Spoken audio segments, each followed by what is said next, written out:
Dracula by Bram Stoker, Chapter 21. Dr. Seward's Diary, the 3rd of October. Let me put down with exactness all that happened, as well as I can remember since last I made an entry. Not a detail that I can recall must be forgotten. In all calmness I must proceed. When I came to Renfield's room, I found him lying on the floor, on his left side, in a glittering pool of blood. When I went to move him, it became at once apparent that he had received some terrible injuries. There seemed none of the unity of purpose between the parts of the body which marks even lethargic sanity. As the face was exposed, I could see that it was horribly bruised, as though it had been beaten against the floor. Indeed, it was from the face wounds that the pool of blood originated.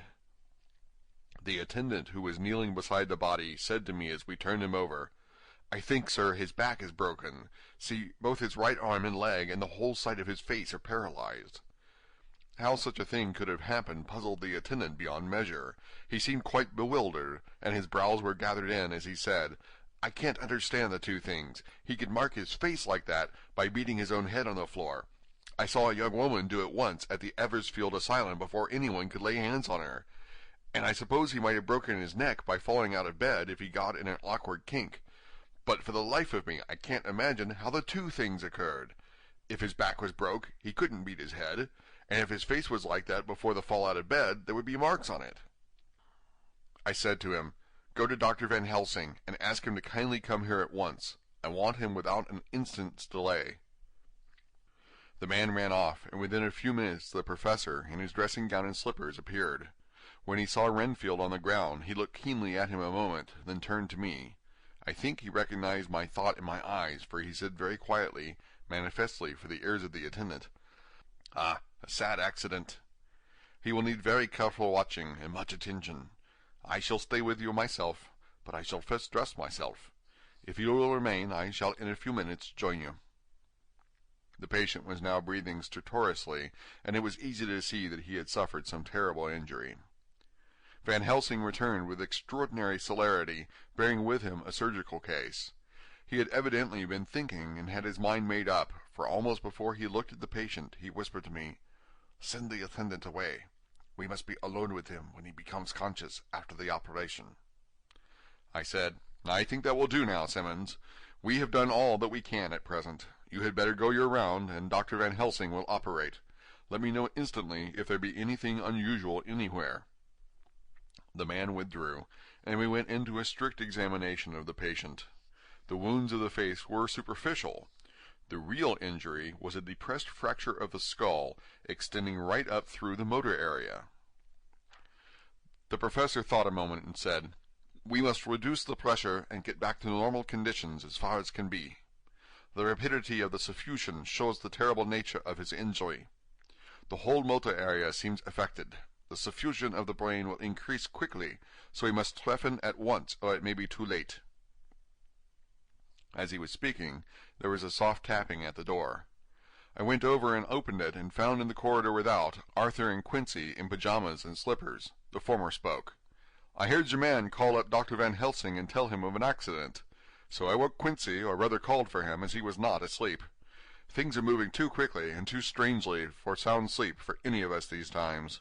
I've been thinking that tomorrow night we'll not see things as they have been. We'll have to look back and forward a little more than we have done. May we come in?" I nodded, and held the door open till they had entered. Then I closed it again. When Quincy saw the attitude and state of the patient, and noted the horrible pool on the floor, he said softly, "My God, what has happened to him? Poor, poor devil." I told him briefly, and added that we expected he would recover consciousness after the operation, for a short time at all events. He went at once and sat down on the edge of the bed, with Godalming beside him. We all watched in patience. "We shall wait," said Van Helsing, "just long enough to fix the best spot for trephining, so that we may most quickly and perfectly remove the blood clot, for it is evident that the hemorrhage is increasing." The minutes during which we waited passed with fearful slowness. I had a horrible sinking in my heart, and from Van Helsing's face I gathered that he felt some fear or apprehension as to what was to come. I dreaded the words Renfield might speak. I was positively afraid to think. But the conviction of what was coming was on me, as I have read of men who have heard the death watch. The poor man's breathing came in uncertain gasps. Each instant he seemed as though he would open his eyes and speak, but then would follow a prolonged stertorous breath, and he would relapse into a more fixed insensibility. Inured as I was to sick beds and death, the suspense grew and grew upon me. I could almost hear the beating of my own heart, and the blood surging through my temples sounded like blows from a hammer. Silence finally became agonizing. I looked at my companions, one after another, and saw from their flushed faces and damp brows that they were enduring equal torture. There was a nervous suspense over us all, as though overhead some dread bell would peal out powerfully when we should least expect it. At last there came a time when it was evident that the patient was sinking fast. He might die at any moment. I looked up at the professor and caught his eyes fixed on mine. His face was sternly set as he spoke. "There is no time to lose. His words may be worth many lives. I have been thinking so as I stood here. It may be there is a soul at stake. We shall operate just above the ear." Without another word he made the operation. For a few moments the breathing continued to be stertorous. Then there came a breath so prolonged that it seemed as though it would tear open his chest. Suddenly his eyes opened and became fixed in a wild, helpless stare. This was continued for a few moments. Then it was softened into a glad surprise, and from his lips came a sigh of relief. He moved convulsively, and as he did so, said, "I'll be quiet, doctor. Tell them to take off the strait waistcoat. I have had a terrible dream, and it has left me so weak that I cannot move. What's wrong with my face? It feels all swollen, and it smarts dreadfully." He tried to turn his head, but even with the effort his eyes seemed to grow glassy again, so I gently put it back. Then Van Helsing said in a quiet, grave voice, "Tell us your dream, Mr. Renfield." As he heard the voice, his face brightened through its mutilation, and he said, "That is Dr. Van Helsing. How good it is of you to be here. Give me some water. My lips are dry, and I shall try to tell you. I dreamed—" He stopped and seemed fainting. I called quietly to Quincy, "The brandy! It is in my study! Quick!" He flew and returned with a glass, the decanter of brandy, and a carafe of water. We moistened the parched lips, and the patient quickly revived. It seemed, however, that his poor injured brain had been working in the interval, for when he was quite conscious, he looked at me piercingly with an agonized confusion which I shall never forget, and said, "I must not deceive myself. It was no dream, but all a grim reality." Then his eyes roved around the room. As they caught sight of the two figures sitting patiently on the edge of the bed, he went on, "If I were not sure already, I would know from them." For an instant his eyes closed, not with pain or sleep, but voluntarily, as though he were bringing all his faculties to bear. When he opened them, he said, hurriedly, and with more energy than he had yet displayed, "Quick, doctor, quick! I am dying. I feel that I have but a few minutes, and then I must go back to death, or worse. Wet my lips with brandy again. I have something that I must say before I die, or before my crushed brain dies anyhow. Thank you. It was that night after you left me, when I implored you to let me go away. I couldn't speak then, for I felt my tongue was tied. But I was as sane then, except in that way, as I am now. I was in an agony of despair for a long time after you left me. It seemed hours. Then there came a sudden peace to me. My brain seemed to become cool again, and I realized where I was. I heard the dogs bark behind our house, but not where he was." As he spoke, Van Helsing's eyes never blinked, but his hand came out and met mine and gripped it hard. He did not, however, betray himself. He nodded slightly and said, "Go on," in a low voice. Renfield proceeded. "He came up to the window in the mist, as I had seen him often before, but he was solid then, not a ghost, and his eyes were fierce like a man's when angry. He was laughing with his red mouth. The sharp white teeth glinted in the moonlight when he turned to look back over the belt of trees to where the dogs were barking. I wouldn't ask him to come in at first, though I knew he wanted to, just as he had wanted all along. Then he began promising me things, not in words, but by doing them." He was interrupted by a word from the professor. "How?" "By making them happen, just as he used to send in the flies when the sun was shining. Great big fat ones with steel and sapphire on their wings, and big moths in the night with skull and crossbones on their backs." Van Helsing nodded to him, and he whispered to me unconsciously, "The Acherontia atropos of the Sphinges, what you call the death's head moth." The patient went on without stopping. Then he began to whisper, "Rats, rats, rats, hundreds, thousands, millions of them, and every one a life. and dogs to eat them, and cats too, all lives, all red blood, with years of life in it, and not merely buzzing flies. I laughed at him, for I wanted to see what he could do. Then the dogs howled, away beyond the dark trees, in his house. He beckoned me to the window.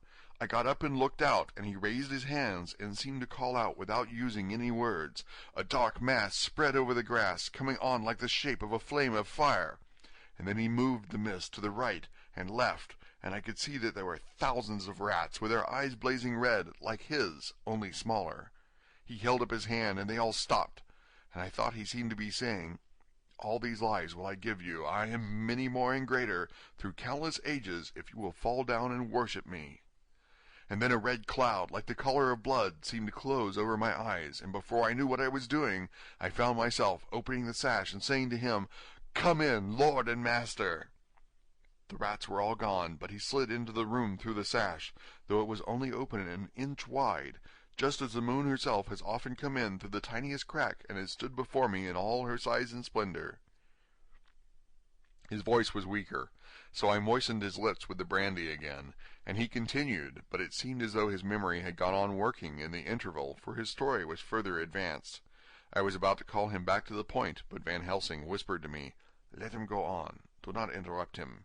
He cannot go back, and maybe he could not proceed at all if once he lost the thread of his thought." He proceeded. "All day I waited to hear from him, but he did not send me anything, not even a blowfly, and when the moon got up I was pretty angry with him. When he did slide in through the window, though it was shut, and did not even knock, I got mad with him.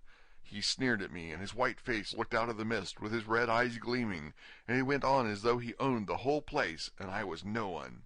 He didn't even smell the same as he went by me. I couldn't hold him. I thought that somehow Mrs. Harker had come into the room.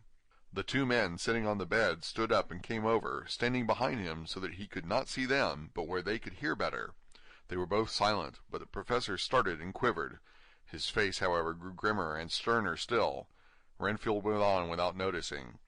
"When Mrs. Harker came in to see me this afternoon, she wasn't the same. It was like tea, after the teapot has been watered." Here we all moved, but no one said a word. He went on. "I didn't know that she was here till she spoke, and she didn't look the same. I don't care for the pale people. I like them with lots of blood in them, and hers all seemed to have run out.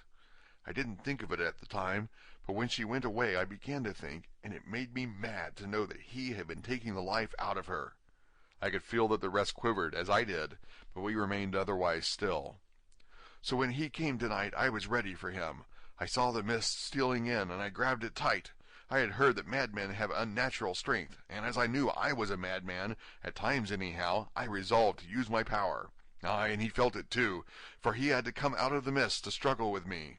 I held tight, and I thought I was going to win, for I didn't mean him to take any more of her life, till I saw his eyes. They burned into me, and my strength became like water. He slipped through it, and when I tried to cling to him, he raised me up and flung me down.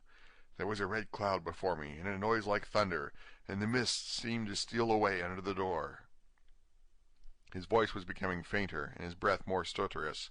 Van Helsing stood up instinctively. "We know the worst now," he said. "He is here, and we know his purpose. It may not be too late. Let us be armed, the same as we were the other night, but lose no time. There is not an instant to spare." There was no need to put our fear, nay, our conviction, into words. We shared them in common. We all hurried and took from our rooms the same things that we had when we entered the Count's house. The professor had his ready, and as we met in the corridor he pointed to them significantly as he said, "They never leave me, and they shall not till this unhappy business is over. Be wise also, my friends. It is no common enemy that we deal with. Alas, alas, that dear Mina should suffer."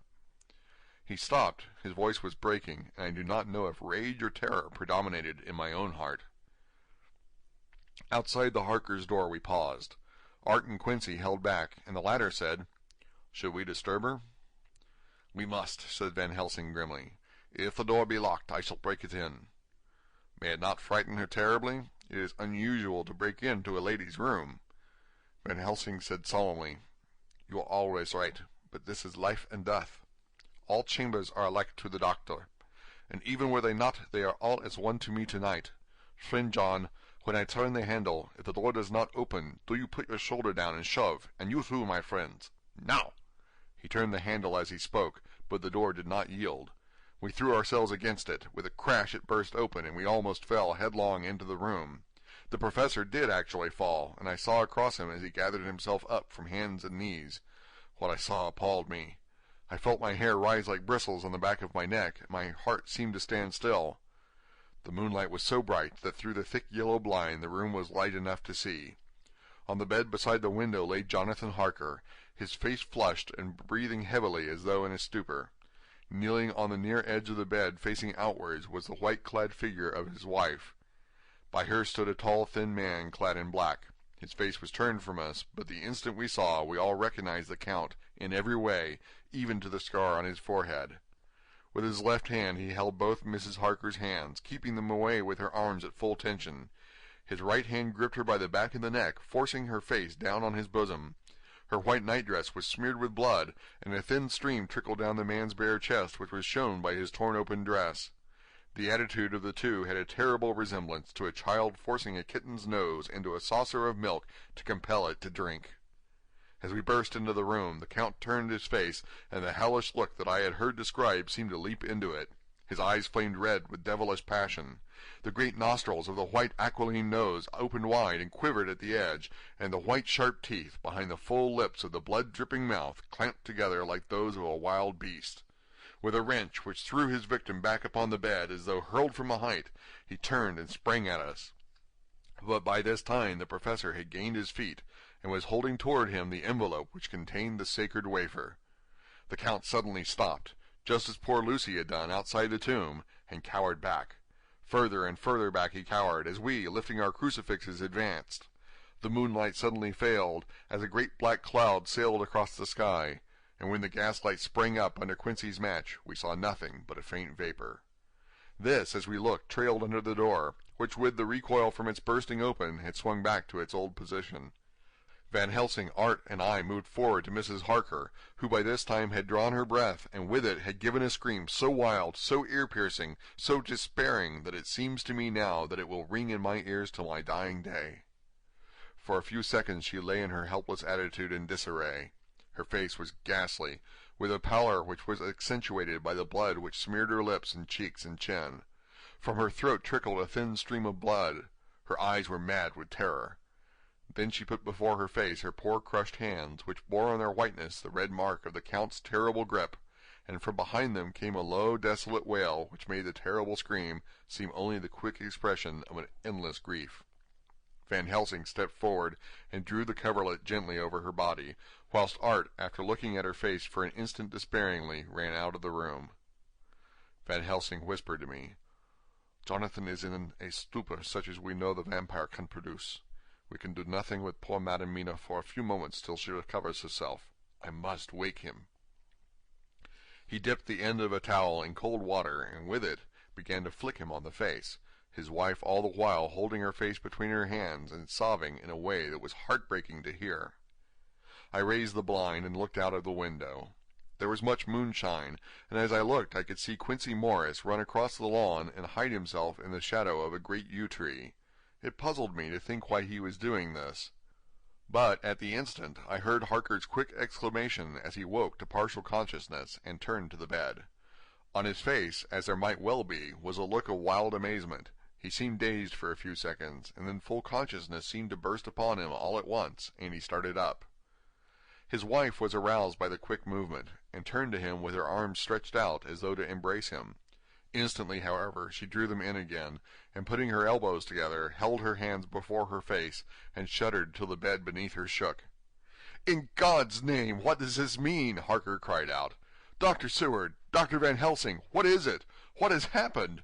What is wrong? Mina, dear, what is it? And what does that blood mean? My God, has it come to this?" And raising himself to his knees, he beat his hands wildly together.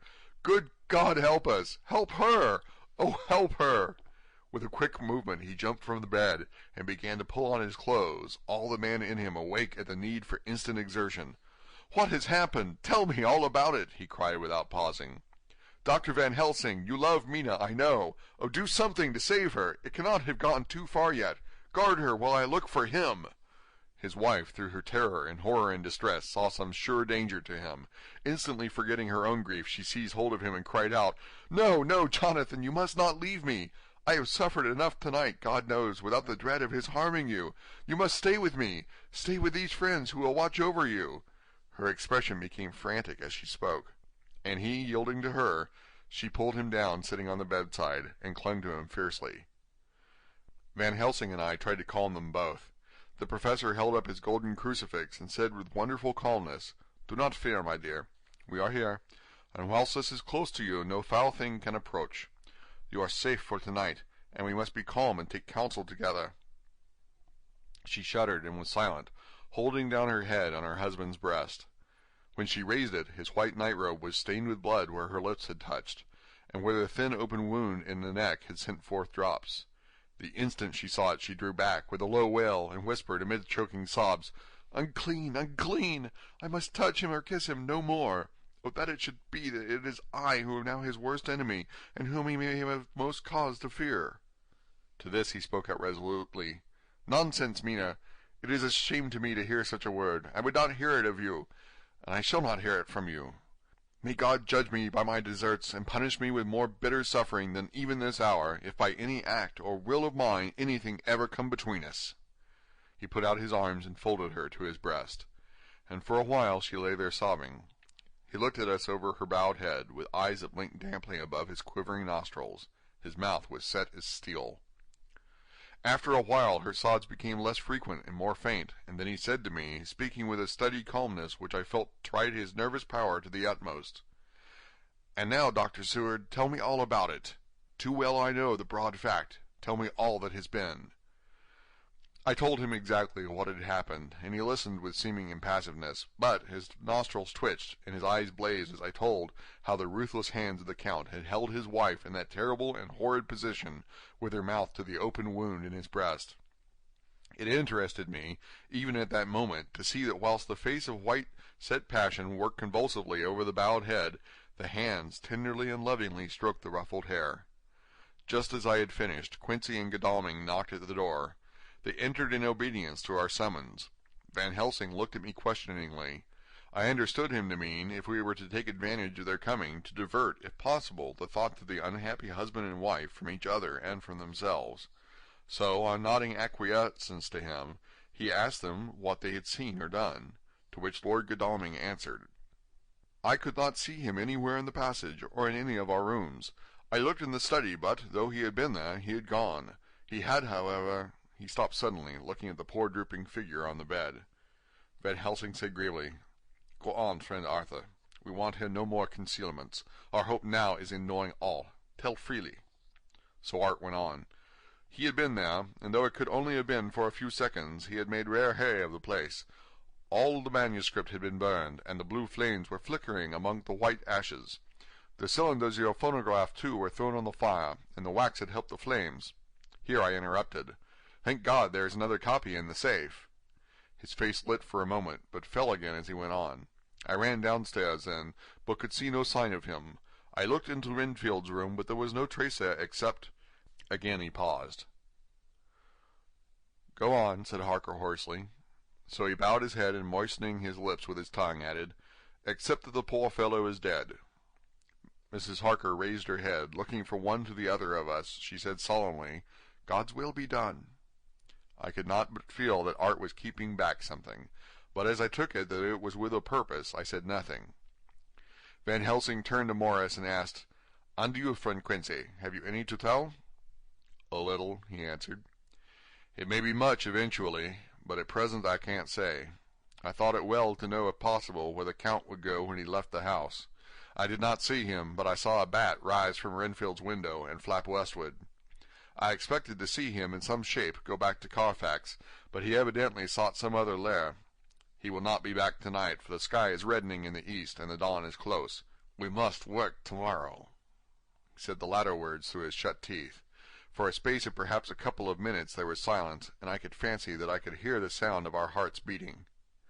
Then Van Helsing said, placing his hand tenderly on Mrs. Harker's head, "And now, Madam Mina, poor dear, dead Madam Mina, tell us exactly what happened."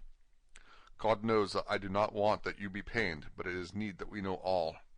For now more than ever has all work to be done quick and sharp and in deadly earnest. The day is close to us that must end all, if it may be so, and now is the chance that we may live and learn. The poor dear lady shivered, and I could see the tension of her nerves as she clasped her husband closer to her and bent her head lower and lower still on his breast. Then she raised her head proudly, and held out one hand to Van Helsing, who took it in his, and after stooping and kissing it reverently, held it fast. The other hand was locked in that of her husband, who held his other arm thrown round her protectingly. After a pause in which she was evidently ordering her thoughts, she began. I took the sleeping draught which you had so kindly given me, but for a long time it did not act. I seemed to become more wakeful, and myriads of horrible fancies began to crowd in upon my mind, all of them connected with death and vampires, with blood and pain and trouble. Her husband involuntarily groaned, as she turned to him and said lovingly, "Do not fret, dear. You must be brave and strong, and help me through this horrible task. If you only knew what an effort it is to me to tell of this fearful thing at all, you would understand how much I need your help." Well, I saw I must try to help the medicine to do its work with my will, if it was to do me any good, so I resolutely set myself to sleep. Sure enough, sleep must soon have come to me, for I remember no more. Jonathan coming in had not waked me, for he lay by my side when next I remember. There was in the room the same thin white mist that I had before noticed. But I forget now if you know of this. You will find it in my diary, which I shall show you later. I felt the same vague terror which had come to me before, and the same sense of some presence. I turned to wake Jonathan, but found that he slept so soundly that it seemed as if it was he who had taken the sleeping draught, and not I. I tried, but I could not wake him. This caused me a great fear, and I looked around terrified. Then indeed my heart sank within me. Beside the bed, as if he had stepped out of the mist, or rather as if the mist had turned into his figure, for it had entirely disappeared, stood a tall thin man all in black. I knew him at once from the description of the others. The waxen face, the high aquiline nose, on which the light fell in a thin white line, the parted red lips, with the sharp white teeth showing between, and the red eyes that I had seemed to see in the sunset on the windows of St. Mary's Church at Whitby. I knew, too, the red scar on his forehead where Jonathan had struck him. For an instant my heart stood still, and I would have screamed out, only that I was paralyzed. In the pause he spoke in a sort of keen-cutting whisper, pointing as he spoke to Jonathan. "Silence! If you make a sound, I shall take him and dash his brains out before your very eyes." I was appalled, and was too bewildered to do or say anything. With a mocking smile he placed one hand upon my shoulder, and, holding me tight, bared my throat with the other, saying as he did so, "First, a little refreshment to reward my exertions. You may as well be quiet. It is not the first time or the second that your veins have appeased my thirst." I was bewildered, and strangely enough I did not want to hinder him. I suppose it is a part of the horrible curse that such is, when his touch is on his victim. And oh, my God, pity me! He placed his reeking lips upon my throat.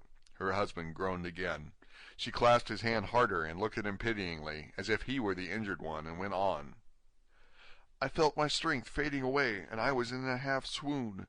How long this horrible thing lasted I know not, but it seemed that a long time must have passed before he took his foul, awful, sneering mouth away, and I saw it drip with the fresh blood. The remembrance seemed for a while to overpower her, and she drooped and would have sunk down but for her husband's sustaining arm. With a great effort she recovered herself and went on. Then he spoke to me mockingly. "And so you, like the others, would play your brains against mine. You would help these men to hunt me and frustrate me in my design. You know now, and they know in part already, and will know in full before long, what it is to cross my path. They should have kept their energies for use closer to home, whilst they played wits against me who commanded nations, and intrigued for them, and fought for them. Hundreds of years before they were born I was countermining them. And you, their best beloved one, are now to me flesh of my flesh, blood of my blood, kin of my kin, my bountiful winepress for a while, and shall be later on my companion and my helper. You shall be avenged in turn, for not one of them but shall minister to your needs. But as yet you are to be punished for what you have done. You have aided in thwarting me. Now you shall come to my call. When my brain says, 'Come,' to you, you shall cross land or sea to do my bidding, and to that end this." With that he pulled open his shirt, and with his long sharp nails opened a vein in his breast. When the blood began to spurt out, he took my hands in one of his, holding them tight, and with the other seized my neck and pressed my mouth to the wound, so that I must either suffocate or swallow some to the... Oh, my God, what have I done? What have I done to deserve such a fate, I who have tried to walk in meekness and righteousness all my days? God, pity me. Look down on a poor soul in worse than mortal peril, and in mercy pity those to whom she is dear. Then she began to rub her lips as though to cleanse them from pollution. As she was telling her terrible story, the eastern sky began to quicken, and everything became more and more clear. Harker was still and quiet, but over his face, as the awful narrative went on, came a gray look, which deepened and deepened in the morning light, till when the first red streak of the coming dawn shot up, the flesh stood darkly out against the whitening hair. We have arranged that one of us is to stay within call of the unhappy pair till we can meet together and arrange about taking action. Of this I am sure. The sun rises today on no more miserable house in all the great round of its daily course. End of chapter 21.